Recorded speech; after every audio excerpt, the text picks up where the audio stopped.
I'd like to just ask you how you're doing overall. Like, how's the year been for you? And kind of at the end of the year, how do you feel about what you've accomplished and what you've done? As of right now, to summarize 2025, it came with a lot of changes to the business. Every year is different for the business. No year is the same. And the main goal is to always make improvements for me and myself as a business owner, as a leader of my business is to continuously make improvements. So I measure our success based on what we've accomplished, what we've learned from, and how we've grown. So if I don't see any growth within the business, that means we've done something wrong. For us, we've expanded to Food Network in the grand scheme of things, getting that brand notoriety and that brand recognition has now put me in a position where my goal is to pursue cooking competitions on Food Network and other cooking shows so that it will further bring brand recognition to my business and bring a certain level of respect for me as a personal chef as well. Gotcha. But as far as the business, it's the Food Network viewing carried us through the summer. So that was very helpful for us as a business, especially considering summertime is typically the slowest time of the year for all businesses in Tallahassee. And as we go into 2026, I'm looking to expand to a location outside of Tallahassee. Cool. That's exciting. Yeah. Yeah, what you said about the credibility, like building the credibility for yourself through those networks and stuff. That's great. And I do have questions on that, but that's awesome. It sounds like it's been a really nice year and just new opportunities and ability to kind of further grow and try out new things. So cool. Okay. Well, one of the first things I'd love for you to tell the people who are watching whenever this comes out is, could you give us like a quick rundown of yourself and kind of what you do, your experience in the culinary space, and yeah, kind of an Yeah, intro to you. so my name is Chef Sam Burgess. I'm from Cleveland, Ohio. Been cooking since the age of 10 years old. I'm family and self-taught. My family dynamic is I come from a family where my mother, my father, and both of my grandparents cook on a daily basis. So I took a life skill that I was taught at a young age, something that I grew to love in high school as I prepared dinner and I cooked for my family and friends in high school. And then I carried something that I was passionate about with me as I went to college. I went to Florida A&M University in 2011. I surrounded myself around like-minded people. My five closest friends are all entrepreneurs, and that's what inspired me to start my business. And from that point, I started my business, continued to pursue it. After I graduated from Florida A&M with my master's degree, I acquired my first food truck in 2020 in the middle of the pandemic, signed the lease on my first brick and mortar location. Fast forward to today, we are now located at not our second location, but our location at Railroad Square. We have a concession space at the Civic Center. We also have had a concession space inside of Florida State's football stadium as well within the 2022-2023 season. So our business has continuously grown each year in somehow, some way. And that's what I inspire to continue to do as we grow as a business. Yeah. There's so much there. Like, it's so cool to hear the kind of story of it, how you started it. So would you say you primarily learned through just cooking in your younger years with your family and stuff, or Yeah, did you most definitely. mostly? So Yeah. most of my experiences comes from my family, but as I came to college, and got more intrigued by different cuisine, because being from Cleveland, Ohio, we don't have Caribbean food, so I never even knew what Caribbean food tastes like, what it looks like, any of that until I moved here in Florida, in 2011. So once I moved to Florida, it expanded my palate, expanded my vision, and expanded, what I thought I knew about food, so it grew a very unique interest for me to learn and to teach myself. And a lot of people think that I went to culinary school. A lot of people ask me, have I ever went off and done anything? And the answer is no. It's mostly self-taught other than my family. As a chef, that's the one thing I love about this career choice is that I'll always have room for improvement because there are thousands of chefs in the world. You look at Gordon Ramsay, for example. That man has over 80 restaurants. And that might not ever be my goal to have that many, but it shows me that it's possible. It shows me what I'm capable of doing. So for me, I feel like I haven't scratched the surface of what I'm capable of yet to this point. So I still feel like there's much room for growth. Absolutely. Yeah, that's important too for like if I'm an aspiring chef owner or just culinary entrepreneur in general, the would you say what would you say culinary school or what would you say is like the best way to learn some of those unique things it takes to be a business owner? Is that something you could learn from like just surrounding yourself with other people, trying to run your business or going to Well, business school? I can honestly say, um, me not having a background in business is a big disadvantage. A lot of people assume that I have a business degree because I own a business, and that's far from the truth. My undergraduate degree is in allied health pre-occupational therapy. My master's degree is in sports management. Neither of them are related to business. However, what I did while attaining my master's degree is I figured out how to apply my business concept to everything sports related and sports management related. So all of my assignments, presentations, I figured out a way to incorporate my brand into. And that's what helped me get into some of these athletic spaces. But when it comes to education, and especially when it comes to business knowledge, I would definitely say it's helpful to have a business background to help prevent people from making some of the mistakes that I made myself as a business owner when it comes to sales tax, when it comes to accounting, all of these things. I've made these mistakes and I'm not ashamed of them. And then it's simply because of ignorance, of not knowing, not because I chose to do the wrong thing. I think the best thing was these are hard learning lessons that I've learned along the journey. But if I could give advice to the next person, I would definitely say it's best to at least seek out some type of business knowledge so you understand the basics and fundamentals of business. Because whether it's a restaurant or it's a carpet cleaning business, there are still business principles that apply, regardless of what type of business it is. And I think that's the thing that a lot of people don't know how to like know the difference between the two, because some people get attached to their business from an emotional standpoint.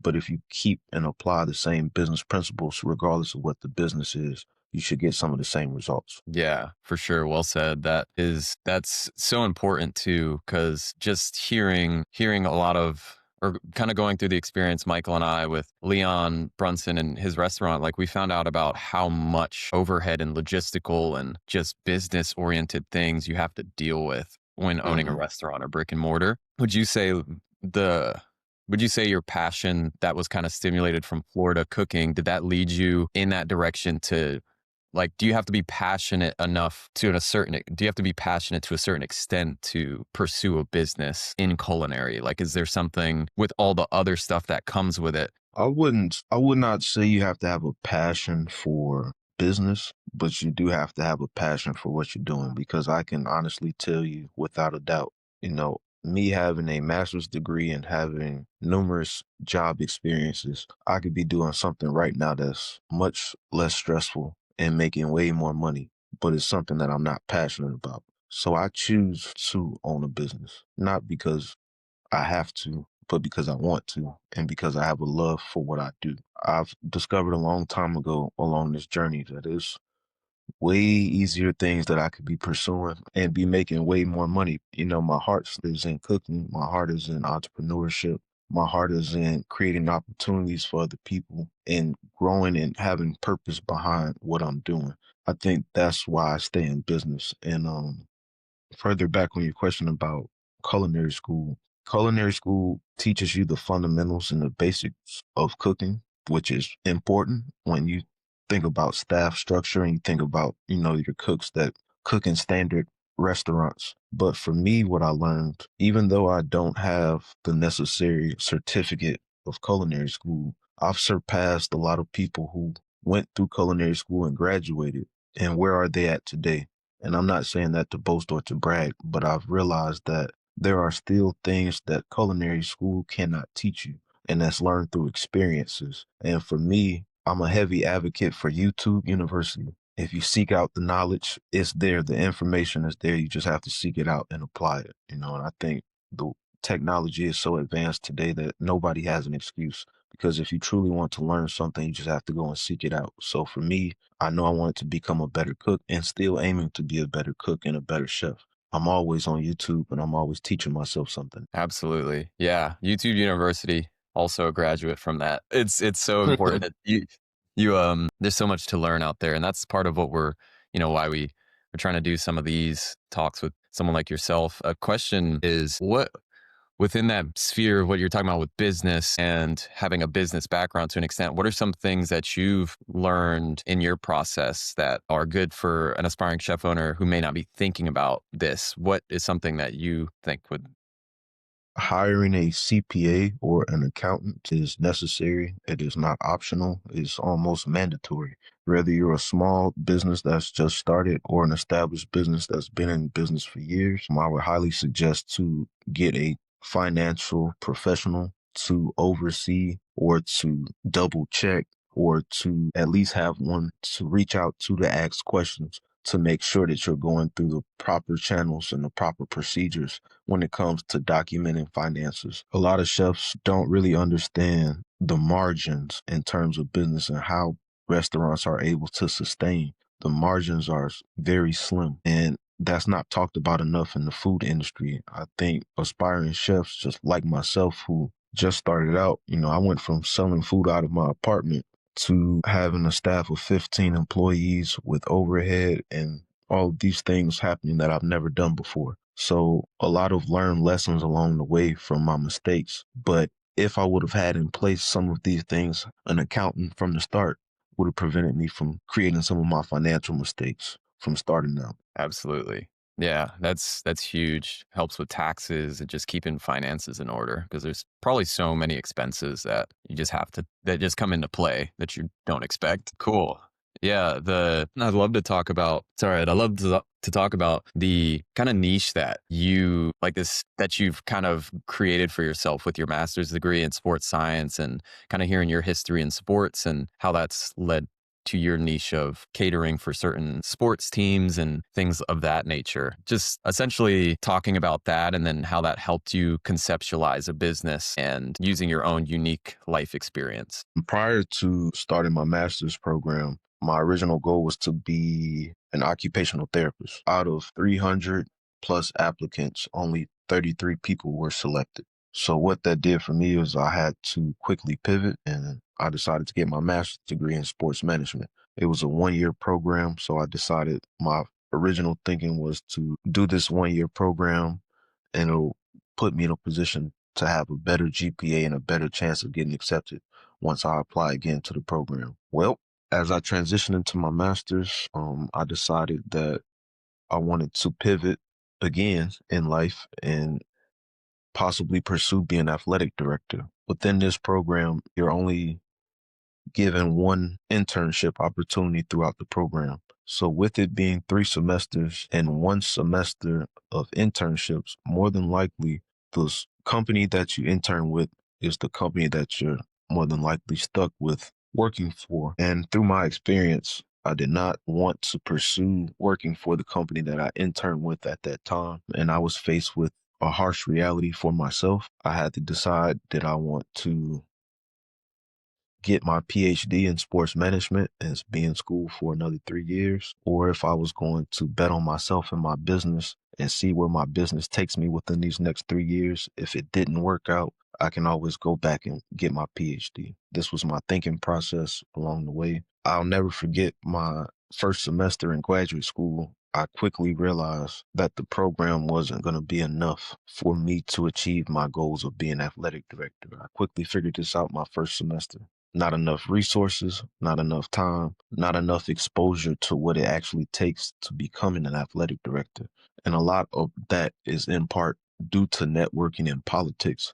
It's not more so associated with your degree, but it's more so associated with your connections and who you know. So from that standpoint, I realized I have to figure out a way to implement my business, Pineappétit, and how can I apply this and use the things that I'm learning while I'm in graduate school to help my business further grow.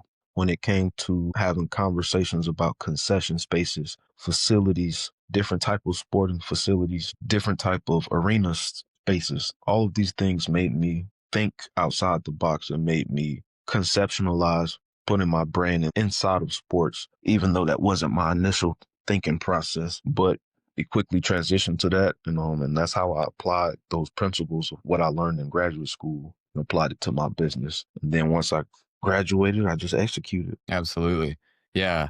It's the pretty much the restaurant. So Pineappetit, you took your already existing business, and then I was that like an additional channel for it to kind of cater specifically to sports and like sports facilities and stuff. No, actually what happened was I actually was in school and I started my business in 2014. Pineappetit didn't get started after I graduated from school. I actually started my business in 2014 out of my apartment. So it just continued to grow as Yeah. I went through school. And even while I was getting my master's degree, this is before I got a food truck. So when I did get my food truck, that changed everything because not only was I no longer in school, but I was faced with a sink or swim mentality because at that point I was out of graduate school. My mind was already made up. I already made the decision that I'm going to pursue my business, and it just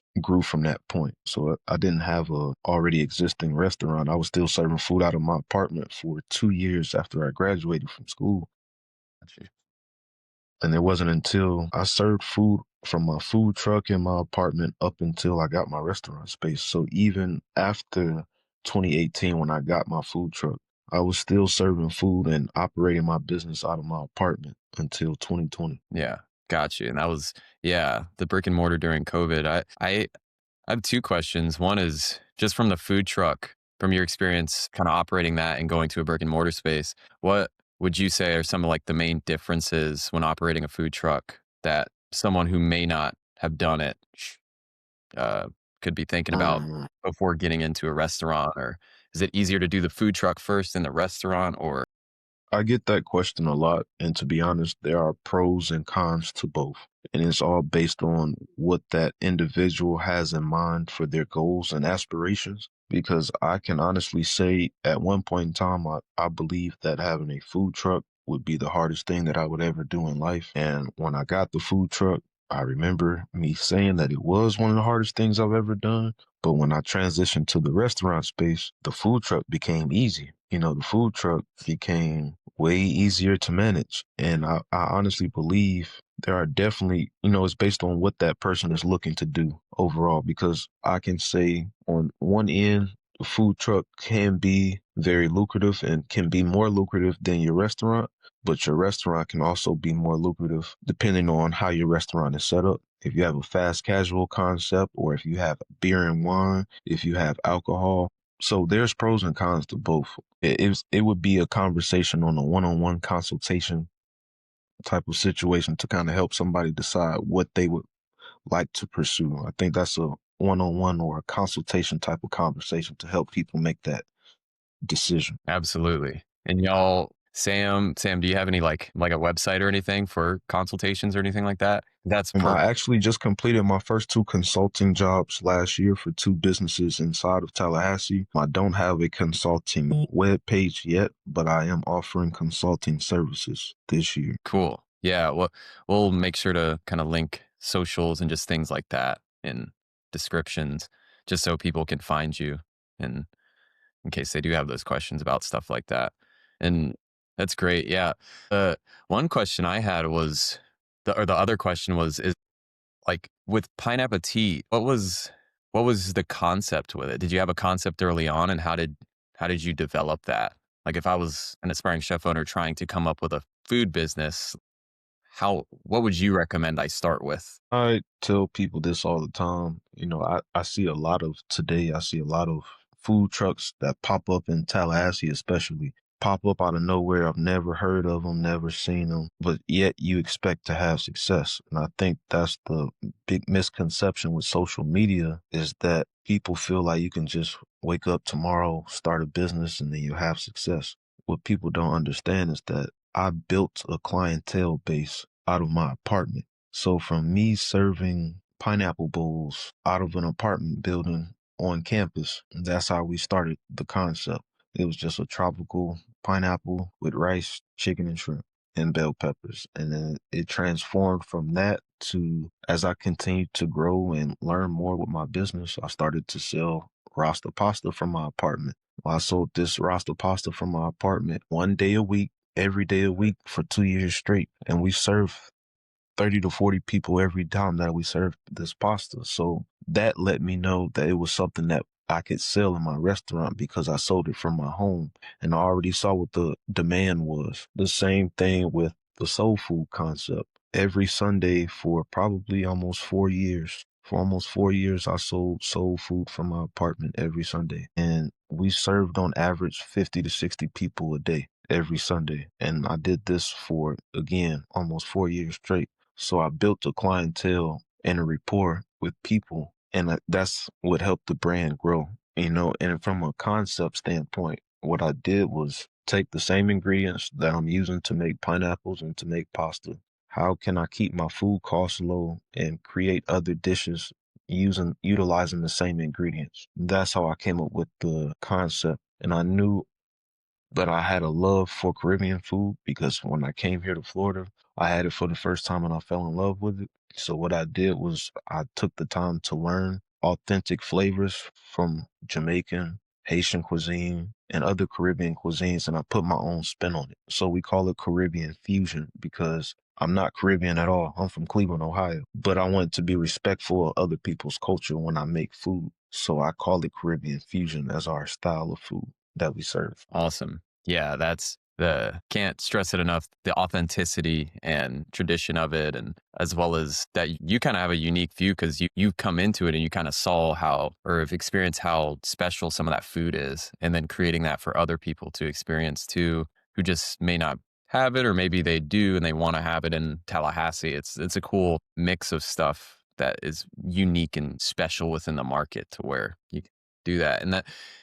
And I think what you said as well about the proof of concept, like you essentially were testing it and doing it from your home, not necessarily testing it from the start, but just doing it. And you built a clientele, realized that there is a want for this. It's a proof of concept before jumping into a more traditional space like a food truck or brick and mortar, just Mhm. because you can, like you have something that can run. So yeah, that's really cool. And another question I have is if there's a single piece of advice like you would give to an aspiring chef owner or culinary entrepreneur outside of like finances, is there anything that comes to mind? Most definitely. The biggest thing that I preach to people, anybody who is having a goal or a plan to be an entrepreneur or start a business, you have to start. That is the biggest advice I can give. There is always going to be a perfect plan, a perfect vision, a great menu item, but until you actually start and actually do the work, it will forever just be an idea and a concept. It is not enough to come up with great ideas if you don't execute them. So it's something that I'm learning through myself as well is that it's not enough to just have an idea. You have to create a plan and then you have to be willing to execute the plan. Once you do that, anything is possible because it's all dedicated and determined on your mindset.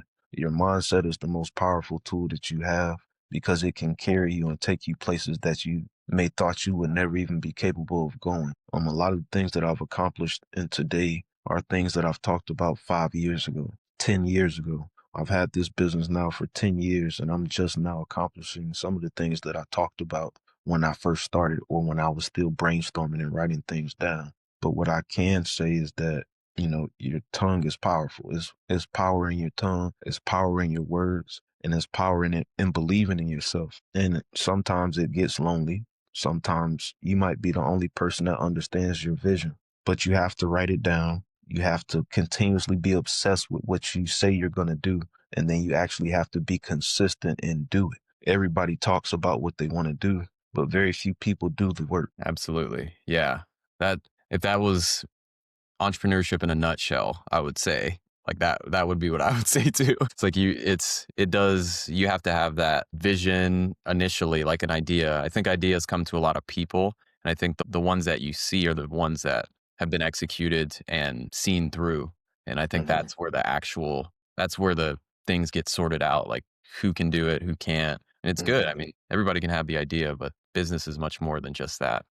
Yeah, and failure is part of the process. It's not talked about enough. Everybody likes to highlight accomplishments, but I've learned more from my failure than I've ever learned from my success. And failure has taught me so many lessons because every time that I've failed, even when I've had successful catering events, I'm always looking at the positive and the negative, and I find a negative thing to grow and learn from every situation. And that's how you continuously make progress because we all make mistakes, but you have to learn from your mistakes and make adaptations and adapt. Absolutely. Yeah. Got to be flexible, adaptable, and always learning. It feels like. Mhm.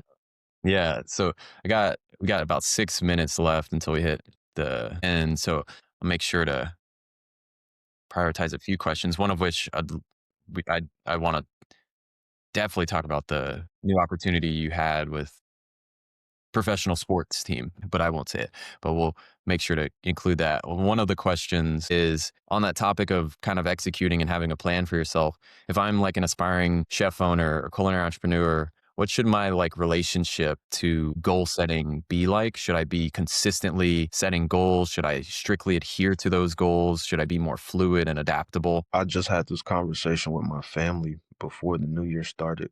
Yeah, And it's something I've talked to my staff about, and it's something that I share with my close friends. I make it a goal, and I challenge other people to do the same thing. Every month, create a list of 3 to 5 goals. They can be spiritual, physical, financial, mental. Your goal for the month, and I'm just giving examples, your goal for the month can be reading 5 pages a day. Your goal for the month can be saving $2 a day for the whole month.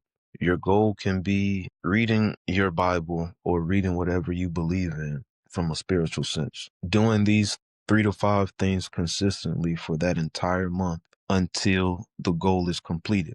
Now, for instance, I said I wanted to read these 5 pages a day. I didn't accomplish it in the month of January. It carries over to the month of March. That goal never goes away until it's completed, but it stays on your monthly goals until it's done. I tell people these small examples because just from January to March in a 3 month time period, if you were to write down 3 to 5 goals for every month, that's 9 to 15 things that you've accomplished in a matter of 3 months. What most people do in a matter of a year, maybe 5 or less goals are accomplished. If you can compile consistent goals, small or big, it doesn't matter. It compiles and it grows. So by the time you get to the end of your year, what I just did this with my girlfriend, we sit there and we wrote down all of the things we accomplished throughout the year of 2025. And we both were shocked at the results because we were so focused on these 3 to 5 goals every year that we overlooked how much we've accomplished because we're so focused on continuously accomplishing these 3 to 5 goals. And that's how you build consistency. And once you build consistency in one area of your life, it builds consistency around the other areas of your life as well. So that's my advice. That's the best advice I can give to somebody.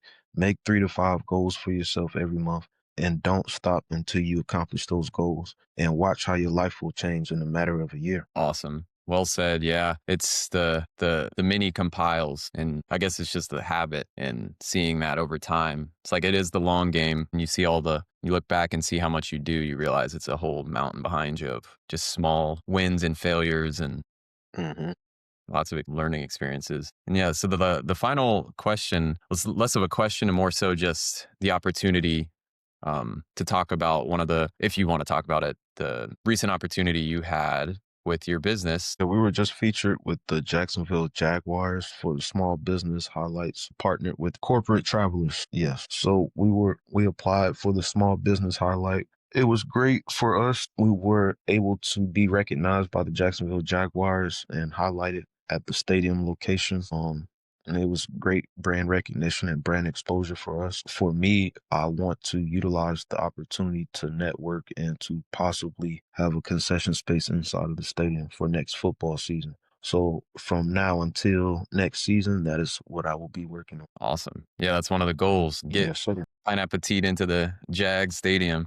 That'd be so cool. Within sports, I know you played football at like you walked on and played football at FAMU. But the final question I had for you was, for Pineappetit, what is the next like 5 years or any like the future look like? Are you trying to get more into the sports space and really go that route and cater, or No, just what I yeah, Well, the I cannot tell the future. However, there are multiple seeds that I'm planting right now. I don't want to speak too much on some of the things that have not happened yet, yeah, but I have multiple plans of doing multiple things within the culinary field. I'll just say that I'm looking to create products that will sell themselves and that can be purchased nationally, not just locally, not just from the Tallahassee location, but from any location. I also have a published cookbook that I don't promote enough and that I need to start pushing a little bit more. So I'm going to do a better job of pushing my cookbook. But there are multiple things, for Pineappetit as a brand, we just want to continue to grow in a positive way. So, with God's timing, everything will align, and with the proper timing, I think that's all I can say in terms of business, because every time that I've mentioned something about my business and the timeline of things happening, it never aligns with my own timing. And it's always on God's timing. So I'm gonna leave that up to him. But, I have strong faith that if I keep doing the things that we're doing, we'll be successful and we'll continue to grow. awesome, man. Yeah, that's the cookbook. What's your cookbook name? If there's a place to buy it or like check it out, we'll link it. Legendary classics. Legendary Classics Remix for the Masses. Well, thank you so much, Sam. I appreciate your time, man. It's super helpful. Hopefully, it's somebody who's kind of on a similar trajectory or maybe not even know it exists, like this kind of route that you've created for yourself. Maybe they'd see it and try something themselves. Well, if anybody has any questions, like I said, I am taking on consulting clients. And I'm not saying this to try to sell anything to you, but if you do have anybody interested and have any questions that are serious about what they want to do, and anybody that has any questions that would like to reach out to me, I'm more than happy to speak to them, from a consulting standpoint and just for conversation purposes. So I appreciate your time today. Thank you guys for choosing me to interview. Yeah, man, absolutely.